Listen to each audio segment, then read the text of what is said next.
A board of supervisors in Southern California is asking the governor to suspend gas tax after the record high gas prices. The request comes after the state has considered a gas rebate in lieu of removing the tax. NTD's Eileen Ng has several updates for us on gas prices and responses. The Orange County Board of Supervisors voted unanimously on March 22nd to urge Governor Gavin Newsom to suspend the state's gas tax for 6 months. Vice Chairman Don Wagner and Supervisor Katrina Foley brought up the matter in 2 separate resolutions. The supervisors are asking the state to use its estimated $45 to $50 billion surplus to temporarily remove the 51-cent gas tax at a time where gas prices have reached record highs. It has bipartisan support given the high prices that Californians are facing throughout the state. We are watching folks struggle at all levels of society, but especially when they pull into the gas pump and they're seeing in our state 51 cents additional being paid per gallon at the pump to pay the gas tax at a time when the state is running a surplus that is roughly $45 to $50 billion. There is no reason to continue taxing people when they are so injured. The supervisors will request an original 6-month tax withdrawal with an option to renew for another 6 months, depending on market conditions. It not only impacts the gas costs, but it also impacts the costs of goods and services as well. And so we are seeing unprecedented costs increase at a time when we're just getting over the pandemic.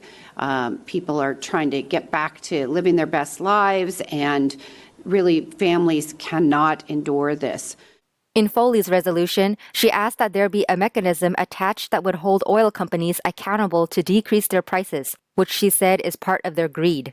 Other supervisors did not believe it was necessary. There are gas stations that are admitting that they're charging $8 a gallon because they can. And so it's very important that we send a strong message that the price gouging that's going on should stop. After the motion is approved, Wagner and Foley's offices will draft a letter, which Chairman Doug Chaffee will sign. Then it will be sent to the governor's office urging him to suspend the gas tax.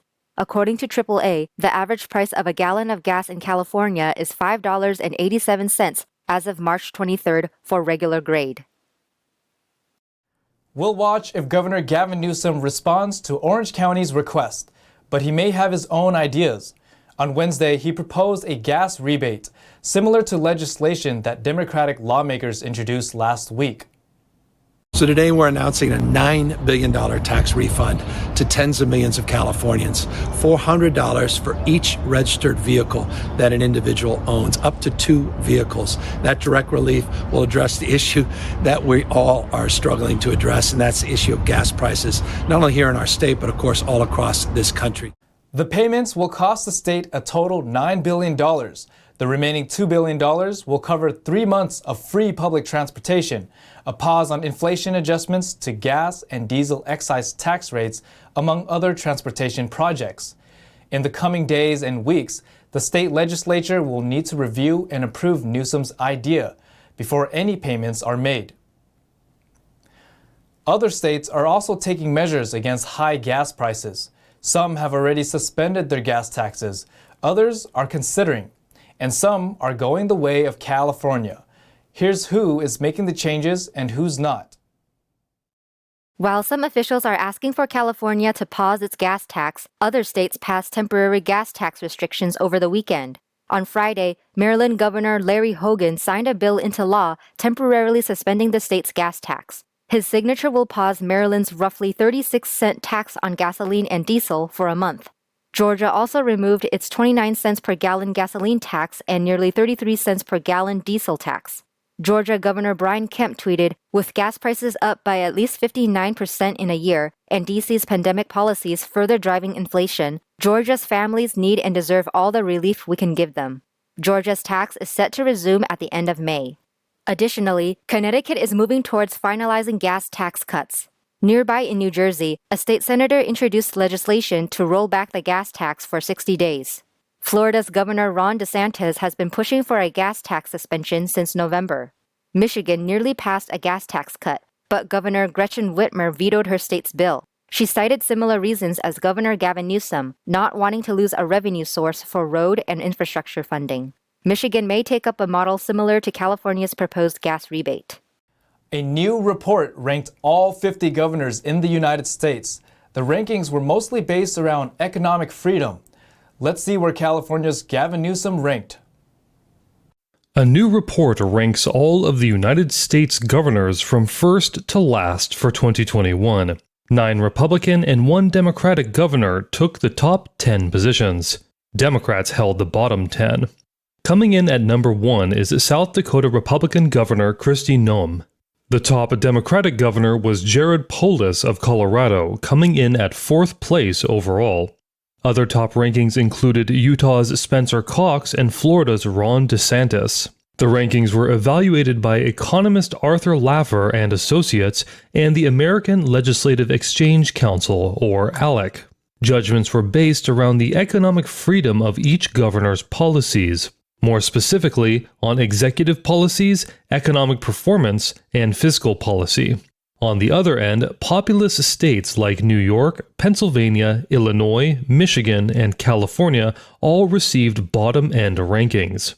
Former New York Governor Andrew Cuomo ranked 46th, Illinois' J.B. Pritzker 47th, and California's Gavin Newsom 48th.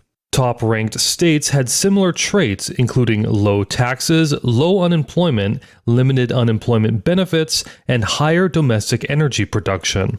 On the other hand, Jonathan Williams, ALEC's chief economist and contributor to the report, told the Center Square that there's a lot of competition for the bottom. He said bottom-ranked governors are looking to empower government to have a more command and control top-down economic system where it empowers politicians and not the markets, not business owners and individuals.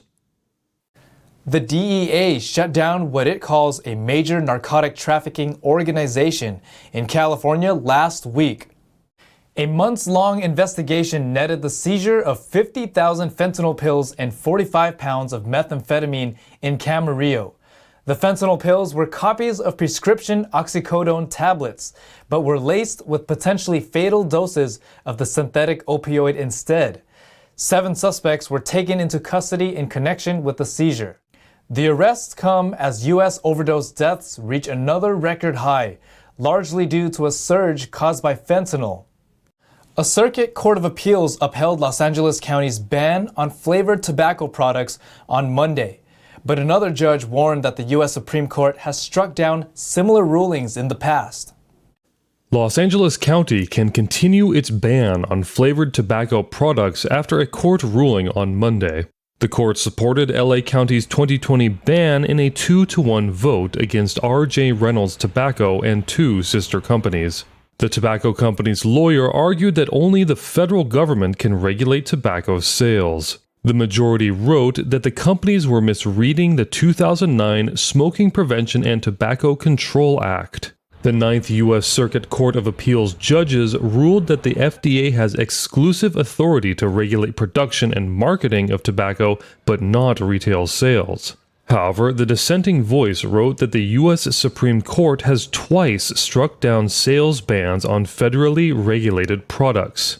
The Supreme Court ban coincidentally reversed 9th Circuit Court rulings. About 100 state, local, and Native American governments have restricted or banned flavored tobacco sales in the state.